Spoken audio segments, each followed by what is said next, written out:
Chapitre 9 du livre « Crise de conscience » de Raymond Franz. Extrait qui récapitule les erreurs de prédiction des TJ antérieures à 1975 et qu'il passe sous silence. Le début des derniers jours fut déplacé de 1799 à 1914. La présence du Christ en 1874 fut aussi déplacée à 1914, comme cela avait été fait en 1922 pour le début officiel du règne effectif du royaume du Christ. Le début de la résurrection fut déplacé de 1878 à 1918. Pendant un temps, on affirma même que 1914 avait vraiment amené la fin du monde, dans le sens où Dieu avait légalement mis un terme à la puissance des nations de ce monde sur la terre. Ceci aussi fut abandonné et la fin, dans ce sens, est à présent annoncée comme un événement futur. Puis, discrètement, le point de départ fut reculé d'une année à 607 avant notre ère, permettant ainsi de maintenir l'année 1914 comme terme des 2520 ans. Aucune évidence historique ne fut avancée pour indiquer que la destruction de Jérusalem avait eu lieu un an plus tôt que ce qu'on croyait. Le désir de l'organisation de conserver la date de 1914 comme date marquée, date qui avait été mise en avant depuis si longtemps, ce qui n'avait pas été fait pour 1915, les obligea à reculer celle de la destruction de Jérusalem d'un an, chose facile à faire sur papier. Mon commentaire. J'ignorais que cette année de 607 avant notre ère qui est le point de départ des prophéties dont les TJ se servent encore aujourd'hui, n'était pas du tout un fait mais un arrangement. Retour aux extraits. Peut-on jouer ainsi avec les espoirs, les projets et les émotions des autres? Et c'est ce qu'un grand nombre de témoins ont fait. Certains ont vendu leurs entreprises, démissionné de leurs emplois, vendu leurs maisons, leurs fermes et ont déménagé avec leurs épouses et leurs enfants dans d'autres régions, pour servir là où le besoin était le plus grand, comptant avoir suffisamment de ressources pour arriver jusqu'en 1975. Quelques personnes ont différé des opérations chirurgicales dans l'espoir que l'arrivée du nouveau millénaire en éliminerait le besoin. 1975 passa et leurs ressources s'épuisèrent ou leur santé s'aggrava sérieusement. Mon épouse évoqua mon discours de ce week-end, dans lequel j'avais prévenu les frères d'éviter de s'exciter outre mesure au sujet de 1975. Il répondit aussitôt, « Et pourquoi ne devrait-il pas être excité? C'est vraiment quelque chose d'excitant. » Dans tous les pays visités, les discours du vice-président se concentraient tous sur 1975, à leur retour, ayant reçu des communiqués de plusieurs pays sur l'effet grisant des discours du vice-président. Les autres membres du collège central demandèrent à écouter l'enregistrement d'un de ses discours présentés en Australie.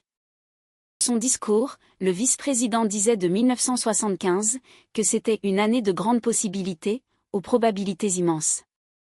Il disait à son public que, d'après le calendrier hébraïque, il se trouvait déjà dans le 5e mois lunaire de 1975 avec moins de 7 mois lunaires restants. Mon commentaire.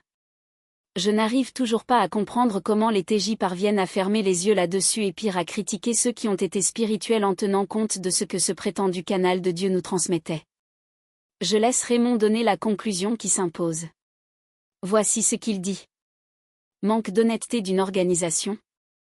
Lorsque des hommes font de telles prévisions et qu'ils affirment être le canal de communication de Dieu, quel est le résultat quand leurs prévisions s'avèrent fausses? Est-ce que cela rend honneur à Dieu? Repartir à zéro et continuer leur vie, malgré leurs désillusions. Mais pas tous. Quoi qu'il en soit, cela avait occasionné des dégâts sérieux et de toutes sortes. Mon commentaire. Ceci devrait être appris par cœur pour savoir quoi dire à ces TJ qui nient la vérité sur 1975 et ses conséquences. Retour aux extraits pour connaître la méthode immuable des dirigeants des TJ pour faire passer ce boulet de 1975, comme d'autres boulets d'ailleurs. Tout simplement ne plus soulever le sujet, et avec le temps, les frères cesseraient d'en parler. Mon commentaire. Et oui, c'est ainsi qu'ils procèdent toujours. Regardez pour Hambourg, l'Inde, Mayotte et compagnie, en avez-vous beaucoup entendu parler? Retour aux extraits pour lire une des nombreuses lettres envoyées par des fidèles sur cette erreur de 1975. Robert Valland, un secrétaire du Collège central écrivit ceci. J'ai été associé aux témoins de Jéhovah depuis mon baptême, il y a plus de 39 ans, et avec l'aide de Jéhovah, je continuerai à être un serviteur loyal. Mais je mentirais si je disais que je ne suis pas déçu, car je suis conscient d'avoir été encouragé à propos de 1975 par ce que j'ai lu dans diverses publications, et on me dit qu'en fait, je suis arrivé à ces conclusions de ma propre initiative, je pense que cela n'est ni juste ni honnête. Sachant que nous ne sommes pas infaillibles, à mon avis il serait convenable, lorsque des hommes imparfaits mais qui respectent Dieu se trompent, qu'on fasse des rectificatifs quand on constate des erreurs. Extrait des publications citées par Raymond sur l'annonce de 1975 et qui prouvent qu'il ne s'agissait pas d'une interprétation des fidèles mais bel et bien d'une annonce du Collège central de l'époque. Brochure de 1920 de Rutherford, des millions d'hommes actuellement vivants ne mourront jamais. 1966 livre intitulé La vie éternelle dans la liberté des fils de Dieu écrit par Fred Franz pages 28 et 29. Assemblée de district de 1966. Voir la chaîne de Jacques-Luc @JGR Luc et sa vidéo sur le discours donné en 1966 dans toutes les assemblées de district, la sienne est en Belgique. 1968, mois de mars du Ministère du Royaume, édition pour les USA. 1968, 8 avril du Réveillez-vous. Pages 19 et 20. 1968, 15 août de la Tour de Garde paragraphe 8. 1968, 1er décembre de la Tour de Garde paragraphe 35. 1969, 8 avril Réveillez-vous page 13 article Que apporteront les années 70 1969 brochure de F. Franz intitulée Une paix de 1000 ans est proche, pages 24 à 26. 1970. 1er janvier de la Tour de Garde. 1974, mois de mai du Ministère du Royaume, anglais. 1975, 1er août de la Tour de Garde sur la cérémonie de remise des diplômes de l'école de Galade du 2 mars 1975.